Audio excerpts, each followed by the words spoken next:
기본적으로 유지할 돈은 있는데 사회복지 예산이 없어지는 거죠. 줄어들고 없어지는 거예요. 그러면 이제 결국은 못 사는 사람은 더 못 살게 되는 거예요. 잘 사는 사람은 더 잘 살게 되는 거예요. 이게 바로 빈익빈 부익부를 차이를 줄이는 형평케 하거나 정의롭게 하는 게 아니라 더 그냥 안 좋게 만드는 장치죠.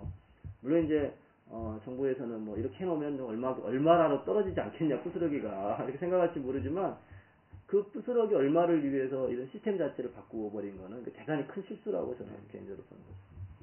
그래서 이제 후배님들한테 부탁하고 싶은 거는 빈곤이라는 게 100% 해결될 수 없다고 볼 수도 있어요. 우리가 살아가면서. 그러나 빈곤을 이 상대적인 격차, 이 차이, 차별 요거를 해소시키려고 하는 노력을 하게 되면 상대적 빈곤은 항상 어느 시대에나 다 발생하는 거예요. 똑같이 100만 원씩 벌고 똑같이 100만 원 쓸 수는 없잖아요. 어떤 사람은 1000만 원 쓰고 어떤 사람은 10만 원 쓸 수도 있어요. 그러나 절대적인 빈곤치에 떨어져 있는 요거는 끌어올릴 수 있다는 거예요. 그래서 최저 생계비 수준 정도 또는 이제 그러니까 최저 생계비라는 게 결국은 한국 사회에서 인간적인 삶을 최소한으로는 누리려면 이 정도는 필요하다는 거잖아요. 그 정도 수준은 유지할 수 있는 거로. 그러다 이제 요즘에 갈수록 힘들어지는 거는 예전에는 그런 사회복지 예산을 통해서 그 점심도 못 먹는 그 학생들한테 도시락 서비스를 한다거나 여러 가지를 많이 했지만 갈수록 그게 어려워지는 거죠. 어려워지다 보니까 우리가 원했던 어떻게든 이 차이를 줄이고 형평성을 갖게 하고 진짜 좀 더 이렇게 시혜와 동정의 시각으로서가 아니라 그 인간으로서 삶의 가치를 유지할 수 있게끔 하는 인권과 공의로움의 입장에서 뭔가를 이렇게 차이를 줄여주면서 인간적인 삶을 더 가능하게 하면서 이렇게 끌어올려지는 게 아닌 현실이 들어오는데 근데 예컨대 루즈벨트 대통령 같은 경우는 좀 달랐거든요. 근데 루즈벨트 대통령 때는 세계대전 이후에 엄청난 공황에 빠졌잖아요. 공황에 빠졌으니까 오늘날 만약에 이제 현재의 이 정권, 우리나라의 정권을 담당하는 분들이 그 시대에 살았으면 그렇게 갔겠죠. 엄청나게 감사하고 이제 이렇게 그러면서 사회복지 예산을 떨어뜨리겠죠. 근데 그 사람은 루즈벨트 대통령이 훌륭한 거는 역발상인 거죠. 여러 가지 뉴딜 정책이 100% 완벽한 정책은 아닐 수 있어요. 그러나 계속 이제 사업을 일으키는 거죠. 사업을 일으켜서 일을 할 수 있게 만들고, 일을 할 수 있는 대가를 지불함으로써 돈이 세상에 흐르게 만들고, 또 뉴질랜드 대통령 당시에 그만큼 그 사회경제 어려운 사람들을 위한 사회보장 제도를 만들었어요. 특이하죠? 근데 그게 바로 그런 세계공황을 극복하는 원동력이 됐다는 거예요. 가난한 사람 더 가난하게 하고 포기하고 넌 그냥 그렇게 살다가 죽어라 이렇게 되는 게 아니라 그 사람들한테 여러 가지 빈곤한 사람들한테 여러 가지 수당이나 이런 걸 주는 거죠. 주면 그 사람이 자기가 먹고 사는데 그 자기가 먹고 산다는 것은 그 소비 활동을 한다는 거예요. 소비를 촉진시킨다는 거예요. 소비를 촉진시켜야 제조 그 어떤 물건이나 이걸 생산하는 사람들이 생산자 입장에서도 이게 물건을 만들 수가 있는 거잖아요. 살 사람이 있으니까.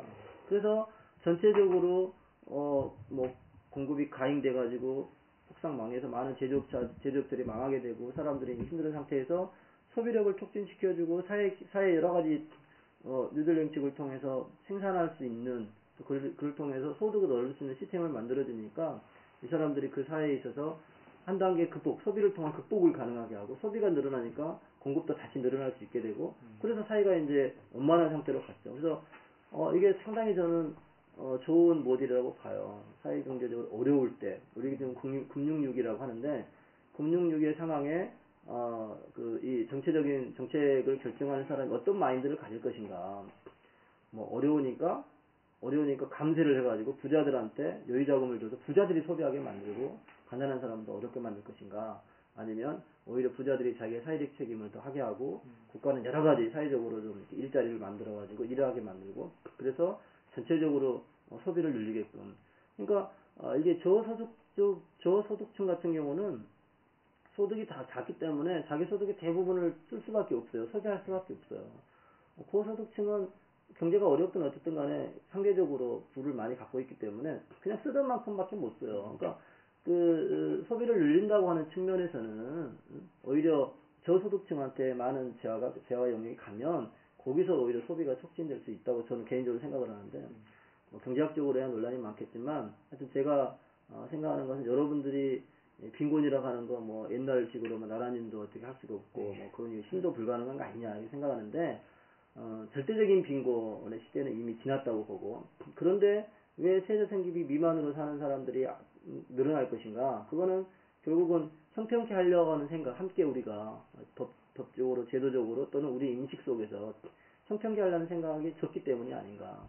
만약에 내가 좀 더 가졌으면 세금이나 또는 기부 문화를 통해서 덜 가진 사람들한테 흘러가게 만드는 거죠. 흘러가게 만들어서, 이게 법이라는 게 말 그대로, 저는 법대 출신이니까 자꾸 법에 대해서 말씀을 드리는데, 법이라는 건 말 그대로 물숫자에 갈 것자예요. 물은 높은 데서 낮은 데로 흘러가는 거죠. 그러니까 재화의 영역이나 소득이 많은 쪽에서 흘러가는 통로를 만드는 게 법이에요. 흘러가서 낮은 쪽에 있는 가난하고 어려운 분들, 사회경제적 어려운 쪽에 흘러가게 함으로써 이게 채워지게 하는 거죠.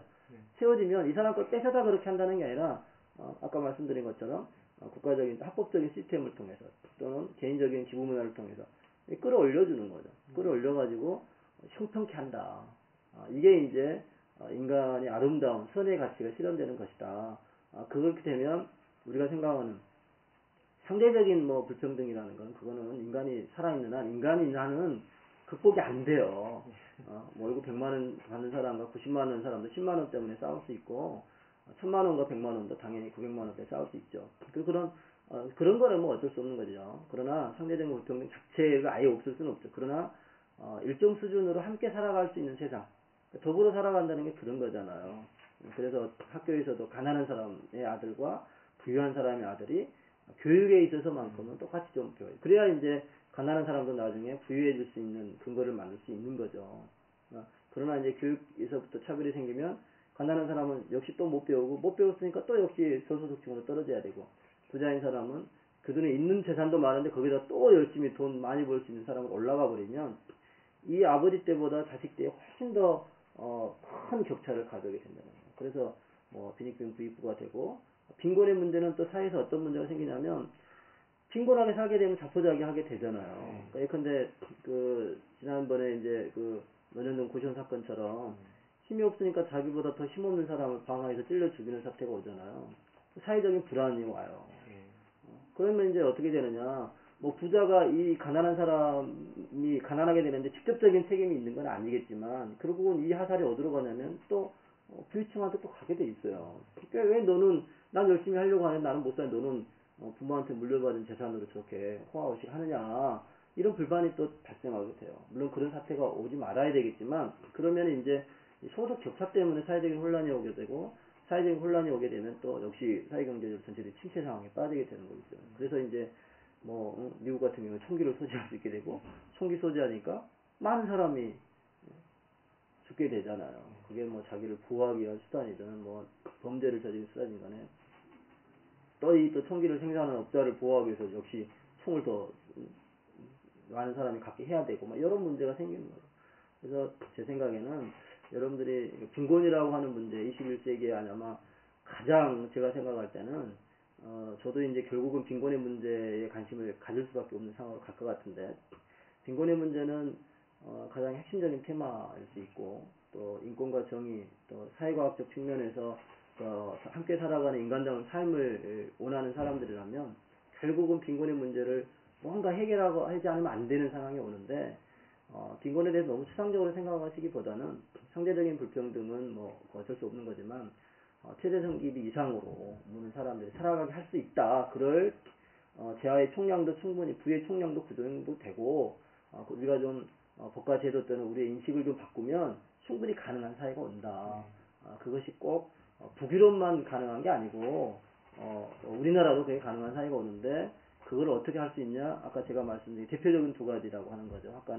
하나는 이제 세금이라고 하는 것을 통한 부의 재분배 효과를 통해서, 또 하나는 가진 사람들이 스스로 사회적 책임을 감당함으로 인해서 자기가 많이 가진 사람 많이 이제 기부를 해가지고 그 돈이 사회적으로 돌게 만드는 거죠. 가난한 쪽으로. 이 통로, 이 두 가지 통로, 핵심적인 두 가지 통로를 통해서 빈곤의 문제가 상당 부분 완화될 수 있다. 상대적인 불평등처럼 부자와 가난한 사람이 없을 수는 없지만, 그러나 가난하더라도 인간다운 삶을 살 수 있을 정도의 수준으로는 끌어올릴 수 있다. 충분히 가능한 이야기고, 이론적으로 뿐만 아니라 실제로 그렇게 사는 나라가 많이 있잖아요.